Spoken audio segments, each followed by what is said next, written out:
Well, I can see we've got a number of people joining, so we'll make a start now. Well, good evening, and thank you so much for joining our H2Teesside Statutory Consultation webinar.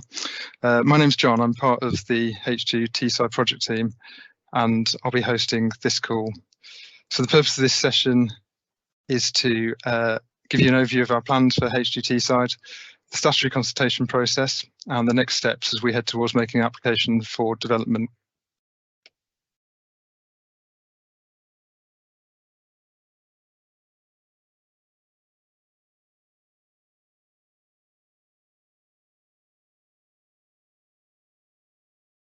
Apologies, we've just got an issue with feedback.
My apologies, we had a slight issue with feedback there. I think we've now resolved that, so let's start again. Good evening, thank you for joining our H2Teesside Statutory Consultation webinar.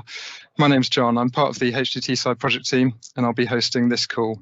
The purpose of the session is to give you an overview of our plans for H2Teesside, the statutory consultation process, and the next steps as we head towards making an application for development consent.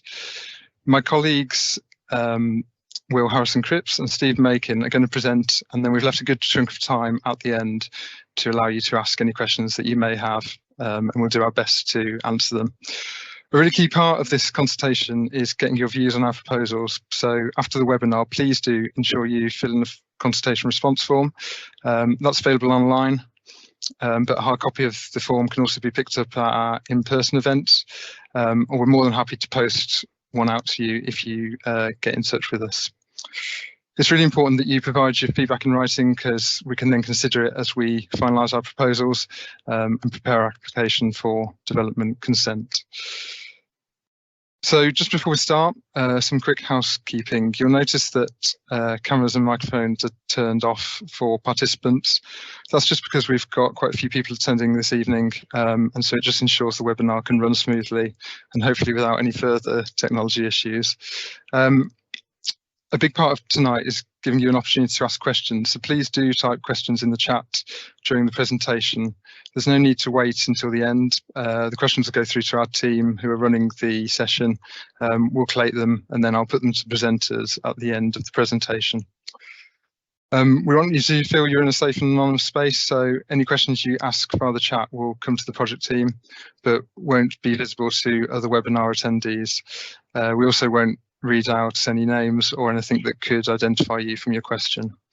So if we could have the next slide, please, we'll just run through to tonight's agenda. Oh, sorry, thank you. So we've covered the welcome and housekeeping. Will's now going to give us an overview of hydrogen, why it's needed, why Teesside has been chosen for this development, and an overview of H2Teesside. Steve's then going to run us through the proposals for H2Teesside in a bit more detail, and those proposals that we're sharing as part of this statutory consultation, and also give an overview of the environmental impact assessment work. After that, we're going to outline the planning process and this consultation process. Then finally, we'll give an overview of the benefits that H2Teesside could bring before we do the question and answers at the end. So I'm going to hand over to Will now, who's going to start the presentation. Thanks, Will. Thank you, John. Good evening, everyone. Thank you for joining us. I'm Will Harrison-Cripps. I'm the Asset Development Lead for our H2Teesside project. The really sort of helping to bring this project through to fruition alongside the rest of the project team. So delighted to be able to give this statutory consultation presentation webinar tonight for H2Teesside. And thank you all for joining us this evening and taking the time out of your evenings. Before we go into specific proposals for our H2Teesside project, I want to just take an opportunity to outline why hydrogen is so critical for achieving net zero, and also give some context for our wider investment in the region. So the UK government has made legally binding commitments to reach net zero by 2050. Key to achieving that commitment is ensuring that the carbon intensive sectors of the UK economy are able to decarbonise. Now, industry, and particularly industry in Teesside, faces a tough challenge to make net zero a reality.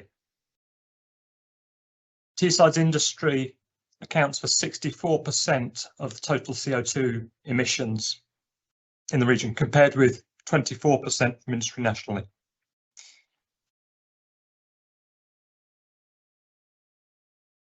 From BP's perspective, we are aiming to be a net zero company by 2050 as well, or sooner.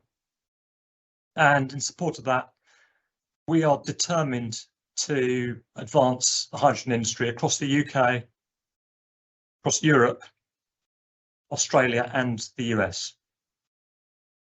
We see low carbon hydrogen playing an important role in the future energy mix, acting as an essential complement to electrification on the route to net zero. So blue hydrogen, integrated with carbon capture and storage, can provide the scale and reliability needed by the industrial processes, which are currently large consumers of natural gas and emitters of CO2. Hydrogen can play an important role in decarbonising those industries that are hard or expensive to electrify, in particular chemicals and process industry in the context of Teesside, steel, cement, elsewhere. And those industries at the moment, they're reliant on fuels that can give them reliable, intense heat to support their processes. In addition to industry, other sectors also require decarbonisation. For example, heavy transport, which needs fuels capable of powering vehicles and the heavy loads that they haul. So the low carbon hydrogen that we produce at H2Teesside will help surrounding industrial companies meet their commitments to reducing the greenhouse gas emissions, and will support the decarbonisation of Teesside's industry as a whole. BP itself is one of the largest producers of hydrogen in the world through our existing refinery business. We safely and reliably generate and handle hydrogen and carbon dioxide at industrial scale already. We've got expertise across the hydrogen ecosystem, covering natural gas, blue and green hydrogen, renewables, safely and reliably at industrial scale.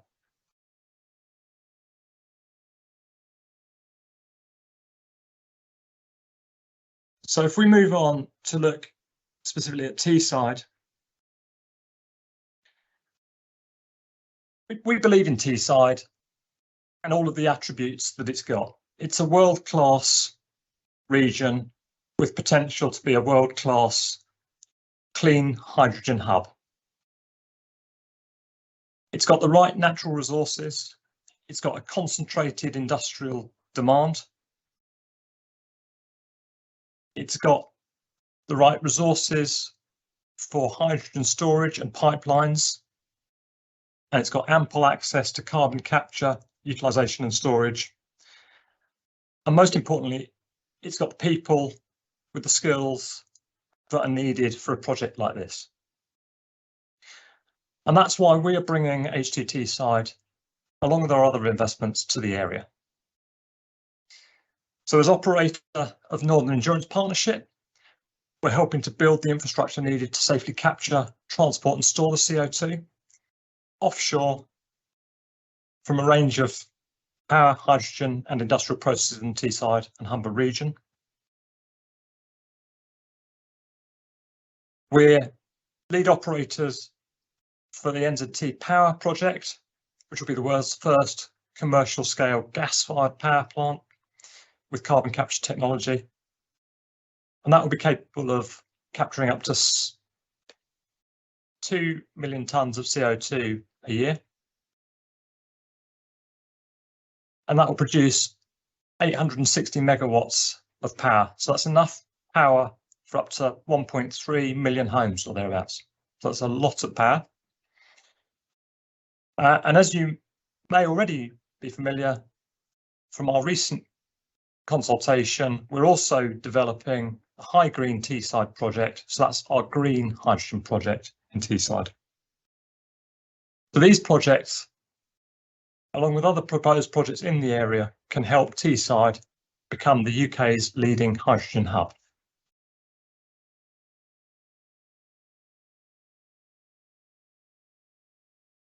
So what is H2Teesside? H2Teesside aims to be one of the biggest blue hydrogen production facilities in the United Kingdom to deliver economic growth for Teesside and wider domestically produced low carbon hydrogen supply. We're planning to target 1.2 gigawatts of low carbon hydrogen production by 2030. That will be developed in 2 phases, each phase being 600 megawatts. So H2Teesside, once fully operational, could be delivering over 10% of the UK government's target of having 10 gigawatts of hydrogen production by 2030. The project could be capturing and sending for storage approximately 2 million tonnes of CO2 a year via Northern Endurance Partnership project. So that's equivalent to capturing the CO2 emissions from over 1 million UK households. So really helping to decarbonise the industrial industry in the Teesside region. And we've seen strong interest from industrial users in the region. We call them off-takers, looking to convert their processes from using natural gas to using our low carbon hydrogen from H2Teesside to help them decarbonise their own businesses. So I've talked about blue hydrogen a lot, but thought it might be useful just to pause and explain what blue hydrogen is. I know when I talked with my 2 young daughters, they asked me about this rainbow that everyone's talking about of hydrogen. Firstly, I'm impressed they've picked up on it, but secondly, then get into what's it all mean. So blue hydrogen, for simple image, and this is what we've got. So with blue hydrogen, also referred to as carbon capture and storage enabled hydrogen, is hydrogen that is produced from natural gas by converting the methane in the natural gas into 2 constituent parts, carbon dioxide and hydrogen. And then through the carbon capture technology, we'll capture at least 95% of the CO2 that's produced through that process. And that will be safely transferred to storage via Northern Endurance Partnership, who will store it permanently beneath the North Sea, where it is injected into the rock formations off the coast in the North Sea, and it is trapped in a safe state, preventing it from being released into the atmosphere. So that's what blue hydrogen is, but then I get asked, well, why do we need blue hydrogen? Now, as a diagram on screen shows, green hydrogen relies on availability of sufficient, reliable, low carbon electricity produced via methods such as wind and solar. Now, unfortunately, the current scale at which renewables, the low carbon energy that's needed, exists, that presents a significant challenge in producing sufficient green hydrogen at an industrial scale and in the time scales which are required to support energy transition. So the UK's hydrogen strategy, which was published back in 2021, the UK government set out an approach to support green hydrogen and blue hydrogen in parallel, aiming to enable rapid growth of the sector whilst bringing costs down. So blue hydrogen is being promoted as being necessary as a low-cost option, generating hydrogen at the scale that's required by industrial processes now. It can use existing infrastructure across the Teesside region and will therefore help advance the UK's hydrogen transition. At that point, I think it's probably best to hand over to Steve, who'll be able to take you through our proposals for H2Teesside in a bit more detail. Thank you.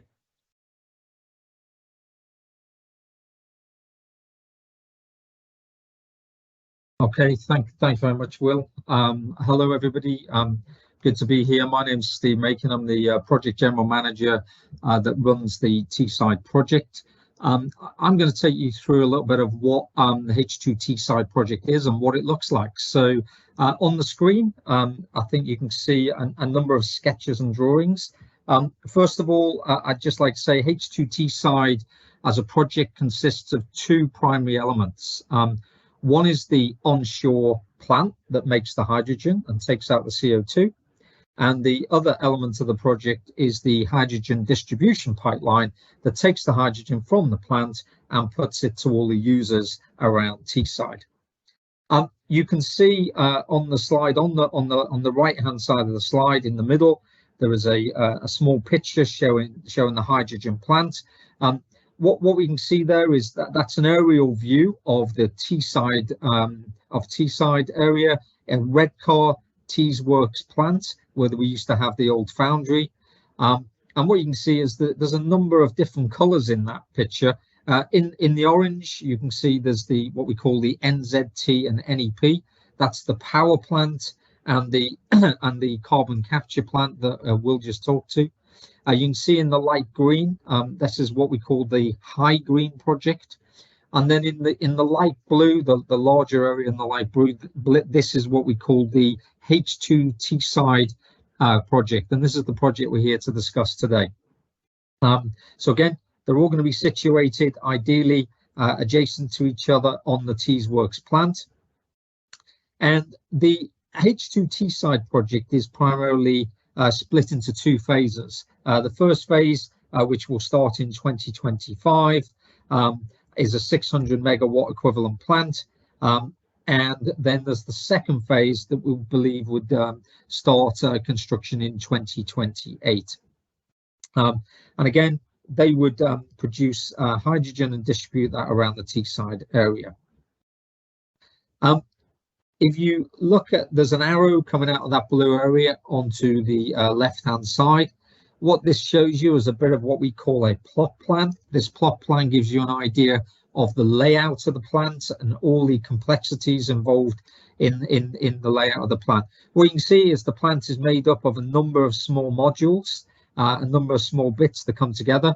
We'll be building this plant in modules and bringing them in and then assembling them at the in the Teesside area using the workforce. The lower part of the plant shows you the layout for the phase 1 of the project, which will start in 2025, and the upper part of that plant shows you where the phase 2 area is, which will start potentially in 2028. If we look at the lower part, you can see if we were looking across, looking to the north and out to sea, you can see a thing called the north elevation, and this gives you a bit of an idea as to what the plant might look like if you were standing on the ground looking out towards the sea on the Teesworks site. I said there was 2 parts of the project. There's the hydrogen plant, which we just had a quick talk about. There's also the hydrogen pipeline. This is the distribution pipeline. So we go over to the right, you can see another picture. This is a aerial view plan of a map of the Teesside area. And you can see the Teesworks with the orange, the blue and the green again. And you can see coming out of the bottom of that small picture, there is a purple stroke pink pipeline. This is the hydrogen distribution pipeline. And this goes in 2 directions. We have one that goes to the west, which goes under the Tees River and distributes hydrogen to industries on the west side of the Tees River. And then you have one that comes out of the bottom of the Teesworks plant and then goes over to the east and really distributes the hydrogen to the Wilton area of the industrial Redcar area. That pipeline, again, is the second part of the project. All needs to be done at the same time. That pipeline is around about 24 inches in diameter, and depending on where it goes to in different spurs, will go down to between 6, 8 and 14 inches. This pipeline will cover potentially 3 borough areas, and if we go Ella to the next slide, I can give you an idea as to what that looks like and the areas impacted. So again, just to orientate you, what you're looking at here is a plan view of the Teesside area. The green is Teesworks, and the yellow is the kind of the corridors where we believe pipelines could be routed. You've also got in the purple, you can see this is where the CO2 will go to the NEP plants, which would then go offshore. And in addition, you can see some other colours, blue and light green there. These are corridors potentially for water, power and natural gas. Now, as you can see, this is a spread that spreads across 3 boroughs in the region and 3 borough councils. And these corridors are quite wide at the moment. What I would say is we will be developing what's called a development consent order over the next 3 to 4 months. And as we get more and more detailed engineering, we will start to see these corridors reduce down in size, and we'll be able to refine this as we go forward. If you go to the next slide, please, Ella. What I'd like to talk about now is the preliminary environment information. So at the moment, we're undertaking an environmental impact assessment. And what that does is that allows us to understand and assess the potential effects of the construction and the operation of the Teesside project on the local communities and also the local environment. By doing this is really going to help us identify ways that impacts from the project could be avoided or reduced. Now, the scope of the environmental impact assessment has been informed by discussions with the Planning Inspectorate back in May 23, but also with engagement with statutory consultees. So as part of the consultation, we've prepared what's called a preliminary environmental information report, and you can see a picture on the left-hand side of the screen there called the PIA, and the PIA sets out the potential environmental effects of the H2Teesside project across a number of different areas. Okay, and this report is based on the preliminary assessment work we've done to date. So the PIA report, that report is available as part of this consultation if you'd like to look at that.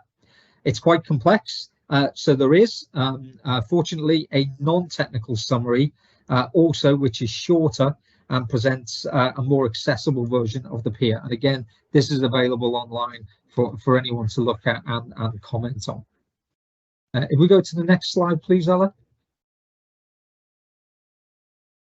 So now I'm going to talk a little bit about the application process that BP and the project will be going through.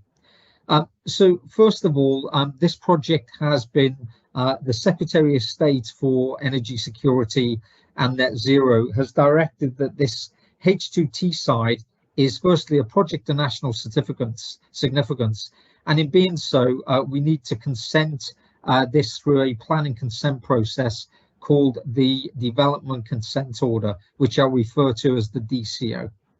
So you can see at the bottom, there's a bit of a timeline at the bottom. So the process to apply for a DCO, we've been moving through that process. We started with the environmental impact assessment, which I just talked about. We've developed a PIA report, which, as I said, is available online to review, which gives an outline of the impacts we believe the project will have based on the work we've done. We are now in what we call the statutory consultation period. This started 2 weeks ago today, and will go through to around about the end of October. And this is your opportunity to provide inputs to the process. As we come out of that process at the end of October, we will go into a process of collating all of that feedback, and we will try and pull together, or will pull together, a consultation report that will go with our submission. All of that goes into a submission for the DCO by early 2024. Okay, if we just go to the next slide, please, Ella. So what this slide shows is the timeline once we've submitted the DCO application.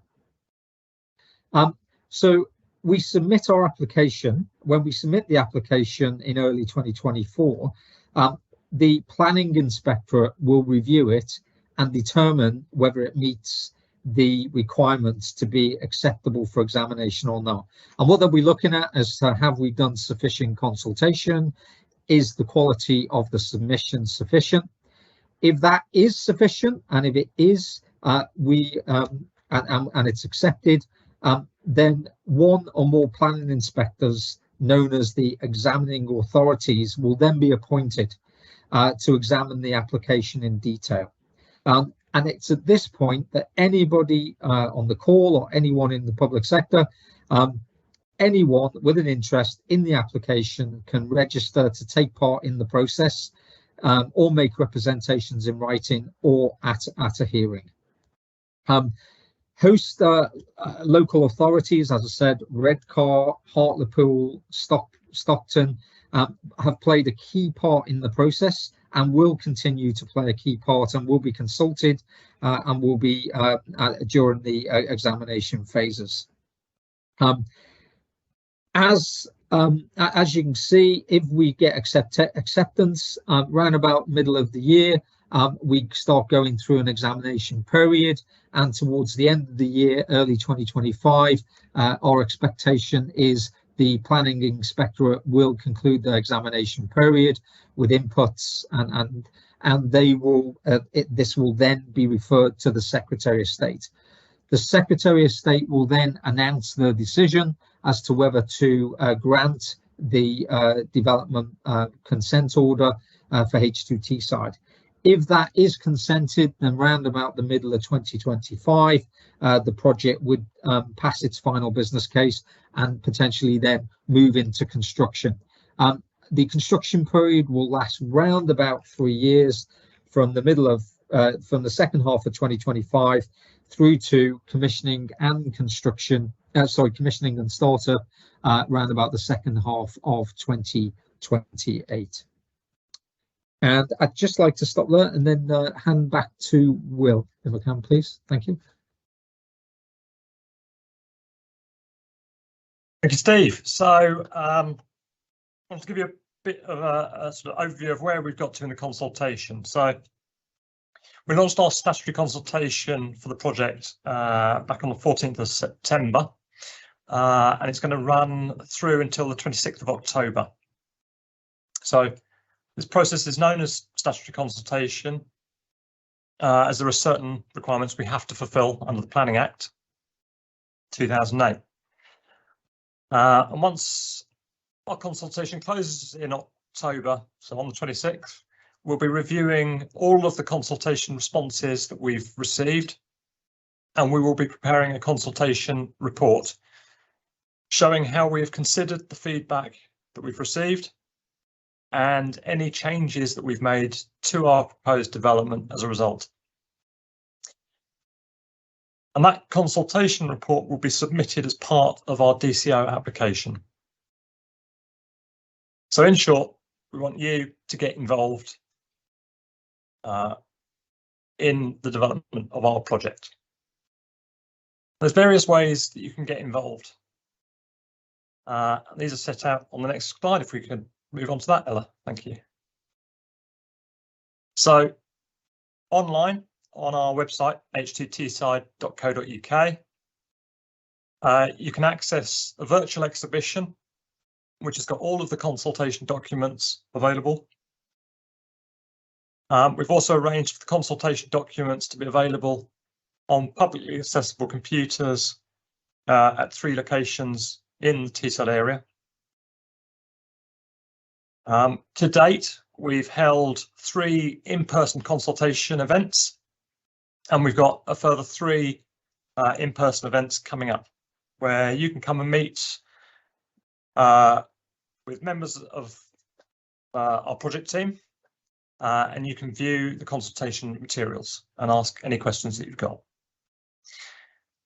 And finally, you can contact us at any time during the consultation period via the telephone number, the email address, or the free post address at the bottom of this slide. So that's the DCO consultation. I think before getting into questions and answers session, I wanted just to reflect on the overall community benefit for the Teesside region. So H2Teesside will support economic development and regeneration in the Teesside area, and it'll strengthen Teesside's development, moving it into being the UK's leading hydrogen hub. H2Teesside will support the development of a highly skilled UK-based hydrogen supply chain.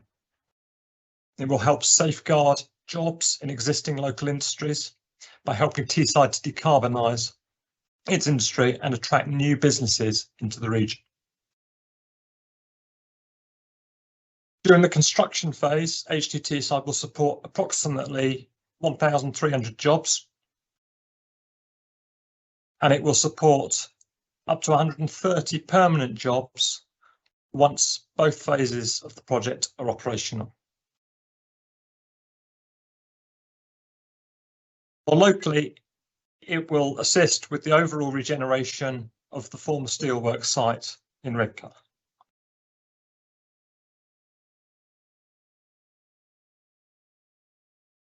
So if we move on to the next slide, please, Ella.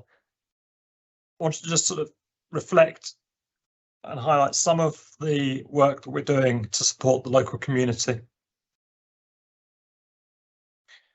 where we are committed to investing and developing the skills needed to develop net zero. And we're working with local authorities and educational establishments to create a legacy in the region. So what are we doing? We are proposing to invest in green skills by launching a dedicated skills programme for H2Teesside. The programme will be providing £19.5 million in funding, aiming to reach more than 5,000 people and inspire the next generation of talent, ensuring that local people benefit from jobs and opportunities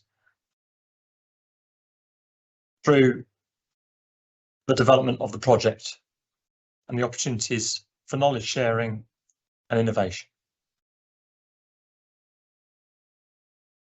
We're supporting the development of the new Clean Energy Education Hub at Redcar and Cleveland College.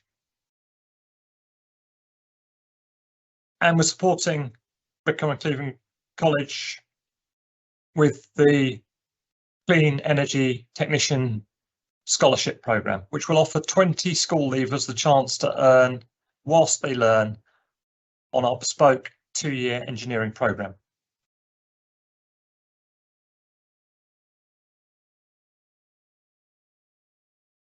And in addition to that, we're expanding our collaboration with the Skills Builder Partnership, supporting schools on Teesside.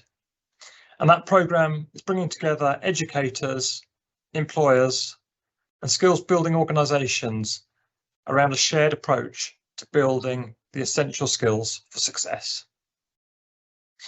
So, without further ado, just hand back to John, who will take us through the Q&A section. So thank you from me. John, over to you. Thanks, Will. Thank you. So we're now going to have the time for the Q&A. We've got a number of questions that came through the webinar sign-ups and a number from tonight. If you've got questions you want answered and you haven't added them in the Q&A, then please do drop them in now. In addition to Will and Steve answering questions, we've also got Ian, who is overseeing our environmental impact assessment work, and he'll be taking some of the environmental questions. We'll do our very best to answer the questions that have come in. Any we can't, we'll take away and get our relevant specialists to come back to you. We want to make sure we're giving you the correct answer. And if you feel we haven't answered your question, if you want further information, then there's a slide after this where we're showing the project contact details again. And please do feel free to get in contact with us and we can get one of the specialists to come back to you. So if we go to the first question, Will, I think this is probably one for you. The first question is H2Teesside related to the Redcar Hydrogen Village proposals? So the short answer is no, they are separate projects. H2Teesside is the blue hydrogen production facility we've been talking about tonight. It's been developed to support the decarbonisation of industry primarily around Teesside region. So that is H2Teesside. It's there for industrial decarbonisation at scale. I'm not sure too much more I can say on that one. No, great. Have the details on the village trial because it's not one of our projects. No, great. Thanks, Will. I think that's useful to clarify. I think the next question, I think probably Steve, one for you. We've got a couple of questions on the webinar sign up about hydrogen safety, sort of concerns around whether there's any safety implications for people living near any of the pipelines or the facility. Are you okay to take that one, Steve? Yeah, sure. Can you hear me okay? Yeah. Okay. So I guess to answer this question, I guess the first thing is that BP has been operating hydrogen plants for many years at our refineries, and from our experience, we can confirm yes, hydrogen is safe, providing it is handled correctly with the right in the right manner. And in order to ensure that's safe at Teesside, we will operate the hydrogen plant utilising our operating management system, which has been proven to ensure zero harm to both people and the environment. At BP, safety is absolutely number one. And as such, already in the project, we are developing design hazard management plans to identify hazards and the process to manage these. In addition, if you're interested, within the Chapter 20 of the PIA, we have a section called Major Accident and Disaster Assessment. And what this absolutely clearly states is that we will be engineering the design, we'll be constructing and operating in line with industry standards. And this plays into it's safe, providing you do all the right things and handle it properly. Our strategy will certainly be one of ensuring correct treatments and avoidance of incidents. As an example, all of our pipelines will be designed to recognise codes. All of the pipes and the welds will be fully tested to ensure no leaks. The entire system, when built, will be pressure tested, and where appropriate, the pipelines will be buried where necessary in the required areas. During operation, which potentially 25 years, we will have what's called a pipeline integrity management plan, which is specifically designed to ensure the safety and operation of pipelines. We will be doing extensive internal and external inspections of the pipeline, and where there are any issues, we will be having remedial actions or repairs. So we will design, and what I would say is hydrogen is safe, providing we handle it properly, and we have the experience to do so, and we are putting in all of the measures to ensure that is safe. Okay. Great, thanks for that, Steve. We've got a question around the River Tees. I think, Ian, if you could comment on this one. So the question is how the River Tees will be protected during construction, particularly from waterborne contaminants. Is that one you could take, Ian?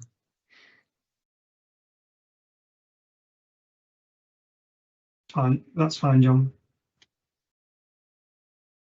As I'm sure you're all aware, the proposed development is located on the former steelworks site. And obviously there's potential for contamination. There's been a significant volume of site investigation works undertaken by the landowner. Is my mic working? Yeah, we've got you. Yeah. Okay, it says it's unmuted. Oh, anyway.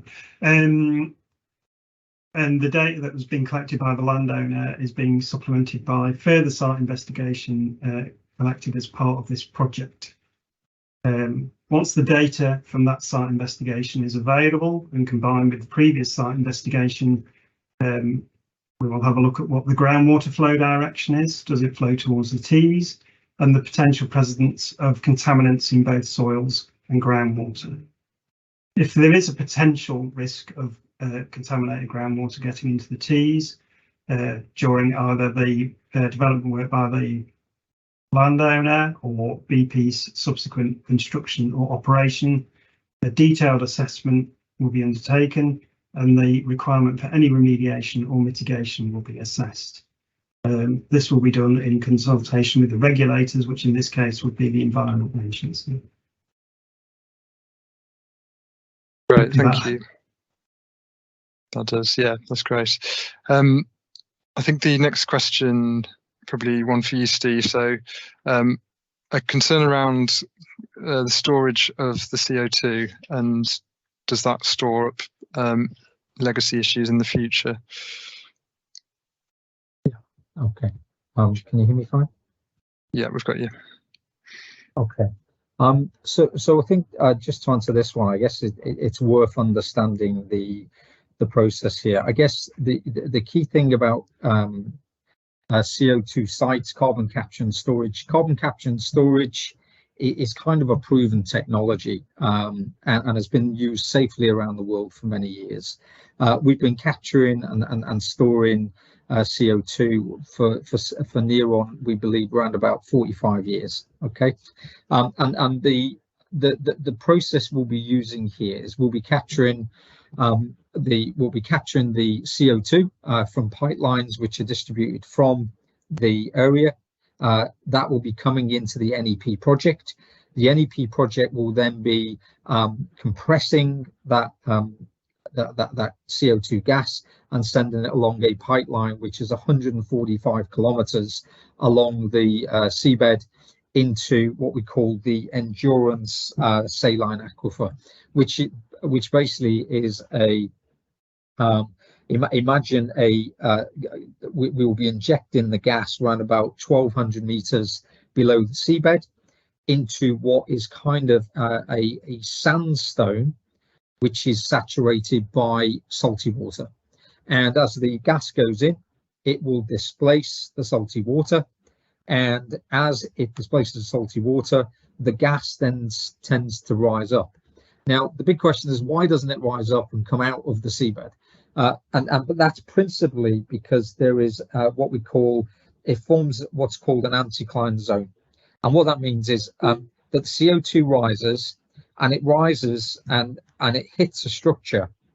And this structure is kind of a dome of impermeable clays and salts. And we call this a cap rock. And as the CO2 rises up, it gets stuck underneath this cap rock. And literally, we have a capacity to store round about 450 million tons of CO2 in the reservoirs we've identified already. Once it gets stuck by that cap rock, the CO2 cannot come out, and it retains there and stays in there basically forever. Obviously, as we're in operation, we'll be monitoring that as we inject in and monitoring the reservoir.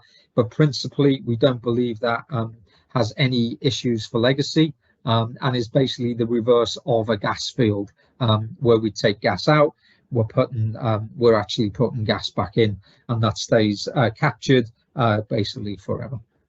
Okay, hopefully that explains the situation. Thanks, Steve. That's useful. I think we've had a question come through. So, Will, I think this one for you. Producing 1.2 gigawatts of hydrogen from methane will produce nearer to 3.5 million tons of CO2 per year. You only capture 2 million tons. What happens to the other 1.5 million tons? Someone's clearly done a lot of maths there, but I think that there is I think probably a bit of rounding actually on the slides in the wrong order.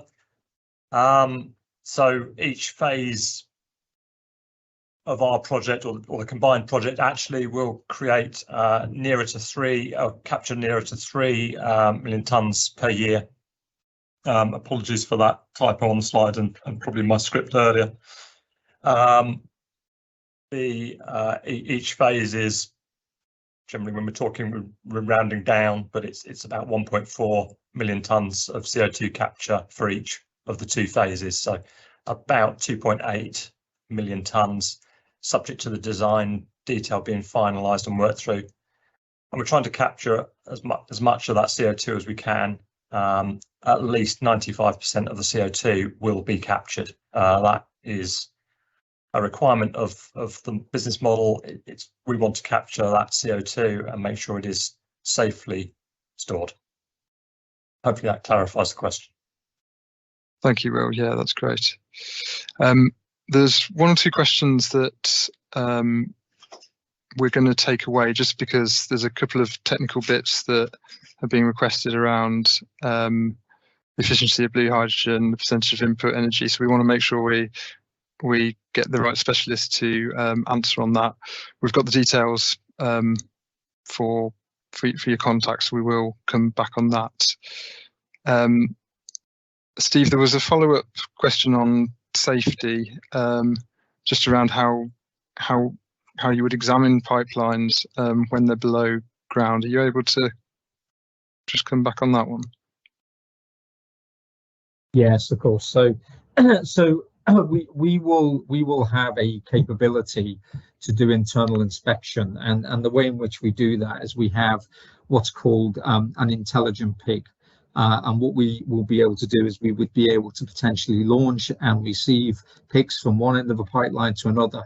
And what that allows you to do is you can send this intelligent piece of apparatus through the pipeline, and that can also then monitor clearly any potential requirements. That would be one potential way of monitoring a pipe.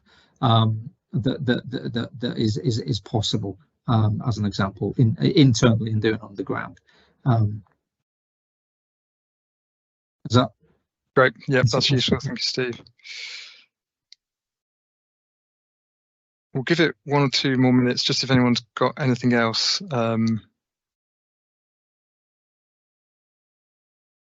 There's those couple of questions that we'll come back on if you haven't had an answer. We just want to make sure we're giving you the right information on those. Give it 1 or 2 more minutes.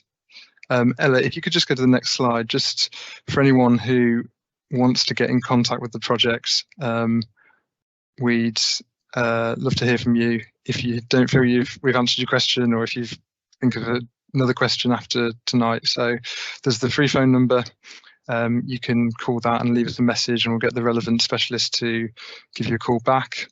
We've got our info@h2teesside.net email. Again, pop a question through there and we'll come back to you. There's also the free post. And we've got 3 events remaining. We've had 3 in-person events already. We've got 3 remaining. We've got 1 at the South Bank, 1 in Billingham, and 1 back at in Redcar. So do join us if you've got any other questions that you'd like to come through on. I'll just give it 1 or 2 more minutes.